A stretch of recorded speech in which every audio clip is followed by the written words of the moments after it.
or anybody else who helped put this together and worked on the tables and the food and the organizing and all that. Just raise your hands, please. Everybody who's a part of this, and let's give them a huge round of applause. Thank you. Great job. Got a lot. It's beautiful. You dialed in a beautiful Northwest day. So this all started, as many of you know, back in 1957 when local Anacortes fisherman Tom Savidge and his wife Marie built a backyard smokehouse behind Steinman's and started smoking salmon in the traditional Northwest manner and making it available to folks here and ultimately beyond that. And today we're here, 60 years later. And we're going to learn a little bit. We are super honored to have Tom's daughter JoAnne with us today, and she's going to share a little bit of the history and as we understand kind of the journey from those early days to today. So it's, I'm not going to do a lot of talking here. We have great guests. I'm going to let them do the talking. But I do want to welcome everybody. This is so exciting for all of us, and we're just so proud to have so many family members and friends and people who've been associated with the company over the years and people from the community. So thank you very much. First, we're going to invite up Laurie Gere, who's the mayor of Anacortes, who offered to come and say a couple of special words for us, and we're really excited about that. So let's welcome Laurie to the podium. Thank you, Mike, and the team here at SeaBear. It's my honor to be here today. I've lived in this town since 1975, and this is always, when I first arrived in town, it's one of the first companies I became aware of, and it speaks of who Anacortes is and our traditions. So in 1946, Tom Savidge arrived here on his fishing boat, the Messenger, with his wife Marie and his little daughter JoAnne. And Tom had a strong entrepreneurial spirit, and he had a passion for fishing in the Northwest. So about 10 years after he arrived, as Mike just mentioned, he built that little smokehouse, and the rest, as we say, is history. Tom's business became the go-to place for local businesses and residents for fresh and smoked fish. By 1967, Tom had developed a way to preserve smoked salmon that was easy for shipping. And his Anacortes business grew and became a nationwide company. In the 80s, Tom's company was recognized by President Ronald Reagan. This company was put on the map. In that year, that was the year that owner Gordy Harang, and Gordy, where are you, Gordy, invested in our community, and he helped build the brand new plant at that time. And in 2012, the owners again put faith in Anacortes with another expansion with a bigger footprint. So we thank you for carrying on the tradition, Gordy and JoAnne. So Anacortes has always been a place for dreamers and innovators. It's a magical place with that possibility that drew Tom Savidge and his family to the dock in Anacortes. Tom left his mark by creating this thriving company that we see here today, and it outlived him. But clearly, it holds his memory and the spirit of innovation in his esteem. Today, we recognize Tom and his family and the current generation of his company who carry on his legacy. For this love and investment in the Anacortes community. It truly is unique and very wonderful. I am proud to declare today, July 29th, SeaBear Day on the behalf of the city of Anacortes, and in recognition of this spectacular company and what it did to put Anacortes on the global map. So Mike, congratulations, it's SeaBear Day, and I want to present to you a certificate making it so. And you're going to hang that hopefully on the wall in the company, and we're just so proud of you. Oh, that is so awesome. Thank you. You're welcome. Congratulations.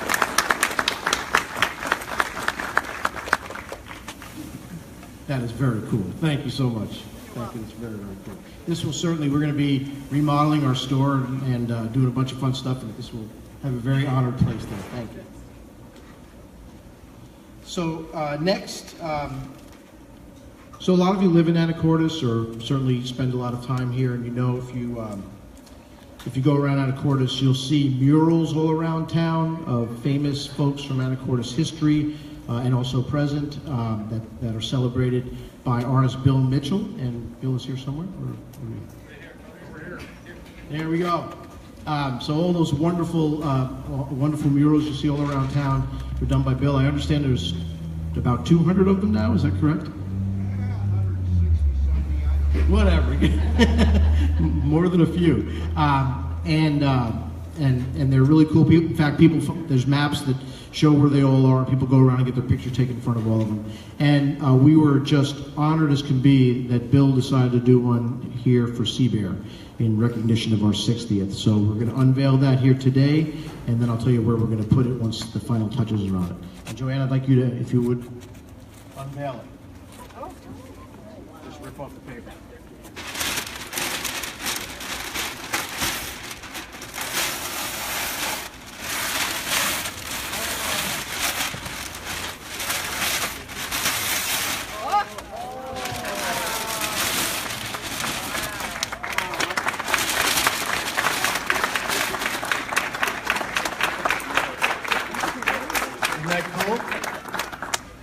Wow, that's cool. Founder, SeaBear. Okay, now I gotta straighten it. You'll have a few more. So, Bill, it's awesome. We love it. And here's what we're going to do with it. Thank you very much. We are remodeling our company store to make it solely focused on our seafood and to bring to life the history, the heritage, the specialness of our brands. It's going to be sort of a shrine to SeaBear and Gerard Dominique businesses. And that timeline that you see here on the wall, we're going to be building out in a much bigger way. We're going to have stuff going on inside where you can interact and learn more about smoked salmon, as well as buy smoked salmon. And so it's going to be a really cool new store that we're going to be doing for the fourth quarter of this year. And Tom is going to be right outside the door welcoming everybody as they come in. So thank you, Bill. It's fantastic.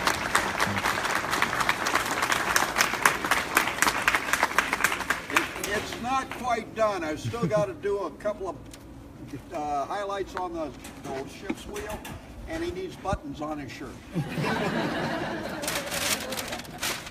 We would have never noticed, but thank you.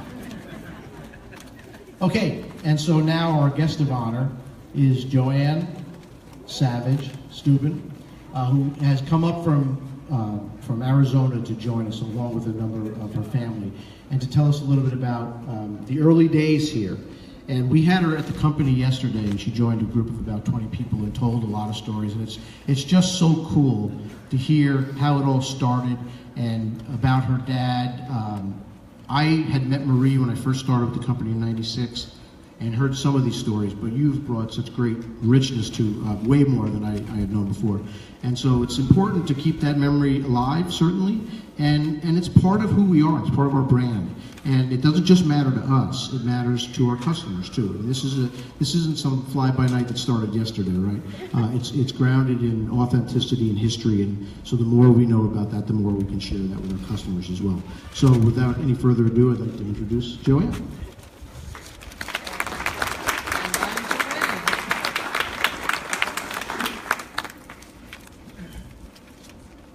Well, I'm so glad you're all here today. I really do have an interesting story. You're going to be amazed here.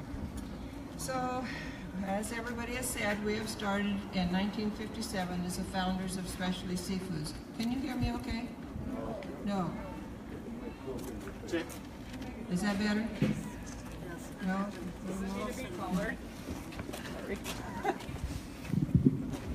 Okay, is that better? Okay, thank you. Okay, so I am the only child of Tom and Marie Savidge and the founders in 1957, and exactly right behind Simon's grocery store. So I'm here today to tell you some of the events that lead up to the creation of Specialty Seafoods 60 years ago. And the fourth member of the family is a 75-foot boat, the Messenger, shown on the cover of the SeaBear catalog. It had 2 Atlas diesel foot-cranked engines with 2 propellers, so it was called twin screw, and it was fast, about 15 to 16 knots, and it was loud. Everyone knew when Tom Savidge was starting up those engines and taking the Messenger out of Cap Santa Marita. Dad bought the boat when he was 28 years old and used it to fish for tuna and Dungeness crab in Astoria, Oregon. Crabbing was a decent living for us, but I have a newspaper clipping, I gotta get this right here, newspaper clipping from 1945 telling of a terrible, terrible storm in Astoria that occurred at sea, and all the crab fishermen lost all their pots and gear, so Dad had to start over. Dad had heard that Anacortes was a nice, friendly, and beautiful town, so in 1946 we packed all our belongings onto the Messenger and off we went to Anacortes. In 1949, Dad organized many of the local men who wanted to become gill netters. Dad told the fishermen he would buy their salmon on the fishing grounds, load their catch onto the Messenger, write them a check, and bring the iced fish to Sebastian Stewart Fish Company in Anacortes to be canned. Now you all know where Sebastian Stewart is. It's the red cannery at the end of the channel on the west end. So the Messenger, with all of us and the deckhands, traveled from Anacortes to Blaine, Washington on Sunday afternoons and anchored inside the breakwater. Gill netters fish from sunset to sunrise, so around 4:30 in the morning, the gill netters would line up behind the Messenger and wait their turn to offload their fish. Our deckhands tied up their boats, pitched their fish up and into the box on the scales. There's a picture of Dad also doing that on the cover of the catalog. Dad then wrote them a check with a receipt for their catch. It was always an early morning with Mom's boiled coffee for the fishermen. Then off we would go to buy more salmon from gill netters in Point Roberts, Birch Bay, Bowman's Bay, and back to Sebastian Stewart Fish Company to unload. Then we would go back up to Blaine and do it all over again. So we lived on the boat the days designated for fishing by the fisheries department. Each week could be different. Then a wonderful thing happened. In the summer of 1956, a record amount of salmon came through Puget Sound, headed to the Fraser River in Canada. The fisheries department said to fish for 7 nights, and that went on for over 8 weeks that summer. Lots of money was being made with a great boost to their income and local economy. Everyone was so excited and so happy. Life was just great. I mean, it was really just great back then. So keep in mind that in 1956, the fishermen were being paid 38 cents a pound for king salmon, 26 cents a pound for sockeye, 17 cents a pound for silvers, and 11 to 14 cents a pound for pinks. So 60 years ago, my ambitious father decided he wanted his own fresh fish market. So the plan was, Dad would stay out buying the salmon from the gill netters and take to Sebastian Stewart, and Mom and I would go home and she would run the new business. So a slab of concrete was poured and a new building was built right beside the house. My ambitious father said, we're going to fillet bottom fish and sell to restaurants, hospitals, taverns in Mount Vernon, La Conner, and Anacortes. A picture of the white delivery truck we used is on the cover page of the catalog. So after the building was constructed, a little 6x6 smokehouse was built way out in the backyard so Dad could have fun smoking salmon. What in the world was smoked salmon? Dad thought the salmon should go in a brine, and he developed his secret brine recipe. The fresh seafood market was going along fine. Dad's barbecue salmon was a big hit.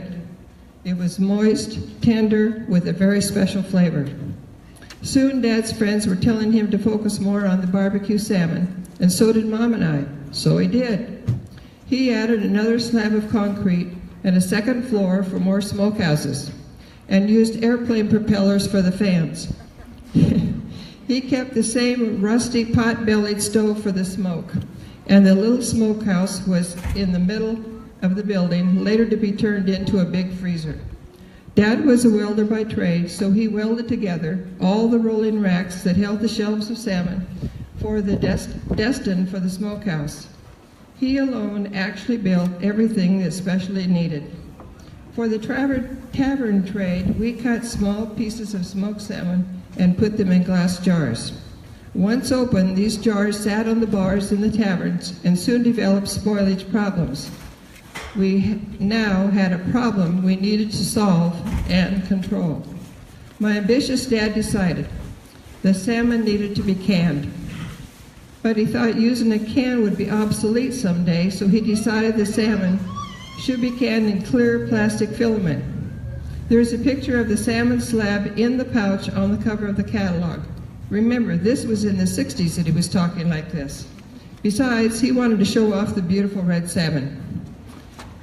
He designed a retort like a pressure cooker and bagged and vacuum packed the salmon and welded it together. It took 5 years of sleepless nights and lots of cigars to work out the details of the process, and finally it all came together. In 1971, he got his patent from the U.S. Patent Office in Washington, D.C. Now we really had a new product. Sales went up, we needed more salmon. So off he went as a salmon cash buyer and took the messenger to the Columbia River. He picked up his money at the bank in Astoria in order to pay the fishermen and put the money in the pilot house. But while fixing the galley stove, the anchor slipped and the messenger hit a piling on the Astoria, Oregon bridge, poking a large hole in the bow. He ran below and started the engines while standing in water. With the engines running, he ran up to the bridge to try to beach the messenger, but the boat went under the bridge and the mast and all the cables came down, and he was knocked into the water. So Dad and the deckhand, Scott Thomas, were rescued from the water by a gill netter. Everyone watched the black plumes of smoke from the boat's stack when the water got into the engines and the messenger sank. So it was a sad, sad day to lose that boat. We rowed out to the sunken messenger with a diver on board, a Coast Guard boat, to salvage the money. However, with the rushing sandy water, it just made it too dangerous and he called off the dive. According to the Coast Guard, the river flowed at 6 knots at ebb tide and would also tear apart a wooden gillnet boat in 2 weeks. So although the messenger is probably long gone, the big Atlas diesels are still there buried in the sand. He loved that boat and cried over its loss for 2 months. To continue making a living, my ambitious father then built 2 flat-bottom boats in our driveway to go out and catch more bottom fish for specialty. One was named Rosemary after Mom. 2 years later, in 1975, Dad and the fish plant manager, Neil Spencer, went fishing on the Rosemary with a dragnet that he built. They went out for bottom fish for specialty. While pulling the dragnet in, it caught on the rocks in the Lawson Reef in front of Deception Pass. The boat flipped upside down and both men went overboard. Dad managed to get on the bottom of the overturned Rosemary, but died of hypothermia a day before anyone knew of their problem. So another sad day. A tugboat finally sighted the overturned boat and reported it to the Coast Guard. They recovered the boat and Dad. Neil's body was never found, even after 2 months of searching the beaches by the Coast Guard and the fishermen. Mom did not want to run Specialty Seafoods alone, but in order to sell the company, she needed to make sure the retort successfully processed the salmon. 3 of her close friends tried to operate the retort but failed, so I took a turn. I sat there and read from the patent and relayed instruction to Mick Moen, who was running the retort. It worked, thank God. Is Mick Moen here? Oh my gosh, Mick, stand up. If we hadn't been able to get that retort to work, there wouldn't be a celebration today. Stand up, Nick.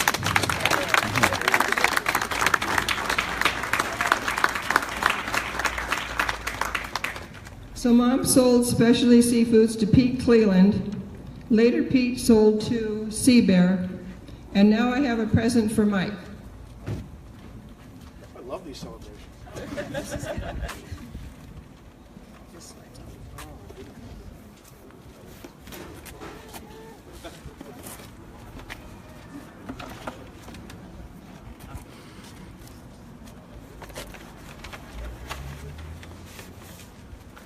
the original patent. Oh my God, that's so awesome.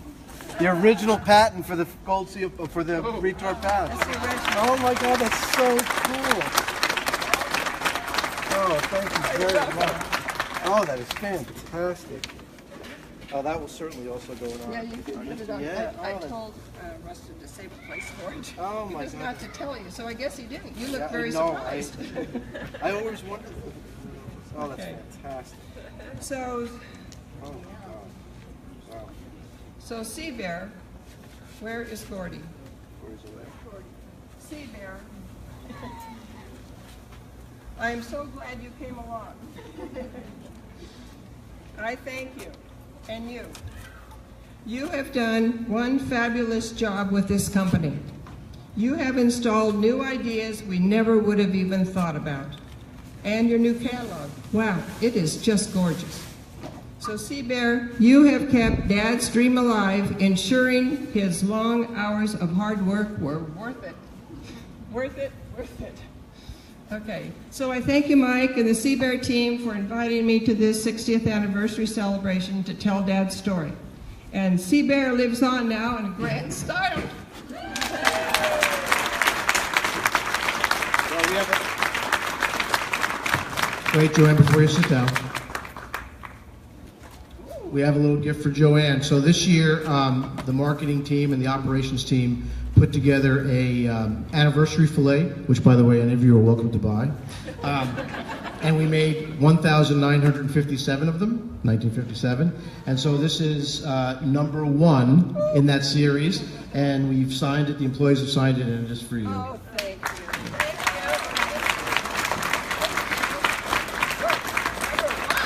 That's number 1. I gotta get John to take pictures.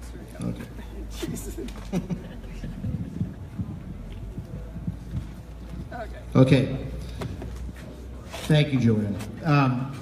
So I want to just end with a toast, and in doing so, I'd like to kind of recognize 4 constituencies or groups that make today possible, and we'll toast all of them. And so let me start with where it all starts, which is with our owners. And so we're lucky enough to have a few here today. So we have Gordy and Eileen Harang, who has been mentioned several times, bought SeaBear, or bought Specialty Seafoods in 1984, and they've been passionate and phenomenal supporters ever since. And we have John Garrett here, who is also an owner and was CFO of the company just as I was coming in, and he was moving out. And so we've gotten wonderful support over the years, certainly financial support, but also passionate support for what this company is all about, and belief in what we're trying to do. And so it is clear that without these guys, there is no SeaBear. So we'll include them in our toast in a very important way. The second group is our vendors and partners, the people that sell us fish, they sell us packaging, they sell us services, they sell us the goods that we sell in our Made in Washington stores. And clearly, we've got some great ones that go back many, many years. And even though we're a little company, they treat us, they like doing business with us. They are proud to be associated with SeaBear, and we're very fortunate to have some great partners. The third and hugely important, and kind of the genesis of this celebration today, is of course the employee team. And that's both past and present.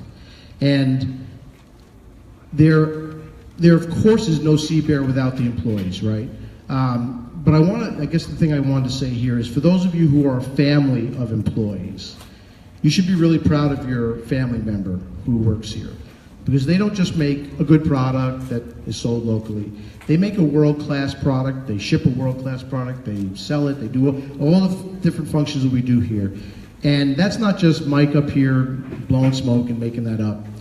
We are recognized by a global standard of excellence in food safety and quality called SQF, and it's really hard to get, and we got it a couple of years ago, and so that's an outside group telling us that we're world-class. But even way more importantly than that, from our perspective, we survey our customers, thousands and thousands and thousands of them every year, and they rate us. And they rate us at levels that are the absolute highest you would see of any consumer products and companies in the country. We don't have anywhere near as many customers, for example, as Nordstrom, but we score higher than Nordstrom. We are a world-class brand, and so everybody who has a family member that works here, you ought to be really proud of what they turn out.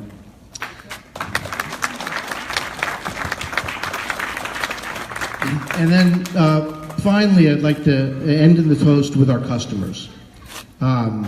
Clearly, like I said, there's no SeaBear without our owners, there's no SeaBear without our employees, and of course there's no SeaBear without our customers. But even more than not, there'd be no SeaBear. There'd be no reason for SeaBear. We exist to try and succeed, right? But the purpose we serve in the world is we make our customers thrilled. And we provide to them, as we say in our oath to ourselves, moments of joy. We're not the most important thing in their life, but when they give a gift of SeaBear or Gerard and Dominique or something from Made in Washington and someone's thrilled, we've created a moment of joy for them. When they enjoy our salmon on the grill during the summer, the same thing. You see this in the letters that we get back from customers, that they're not talking about, hey, your product was good. They're talking about, I give your salmon to my brother every Christmas Eve. It's a tradition. It's been a tradition for 20 years. And that's what we mean to our customers. And so there is no SeaBear without our customers, but there's no reason for SeaBear without our customers. So we need to toast them as well. So let's end by just raising a glass to our owners, and to our partners, and to our employees, and to our customers. Here's to a great 60 years. And even though I won't be around, I hope that 40 years from now, SeaBear's thrived, and that there's another generation toasting 100 years. Cheers. I hate to do this. I wasn't on the schedule here, but I hate to interrupt things, but might give some credit to Eileen and to John, but the backbone of the company are the people that work here every day, make it happen. Thank you so much. We love you all.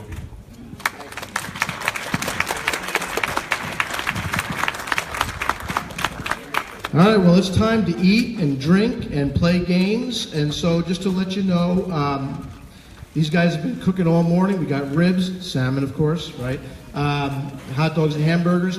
You see the history, the timeline on the wall there. That's a small version of what we're going to be putting in the store. We'd ask all the guests, right, Rustin, to sign under where it says today. And I think that's it. Is there any other announcements from the podium? We'll be doing the drawing later if you want. And then in a couple of minutes, we're going to be drawing. Some of you know we've had a contest going on for the Traeger grill and salmon giveaway, and we're going to be doing that in about 15 minutes somewhere. You can watch and make sure I don't cheat. So anyway, thank you all for coming. Enjoy the rest of the day.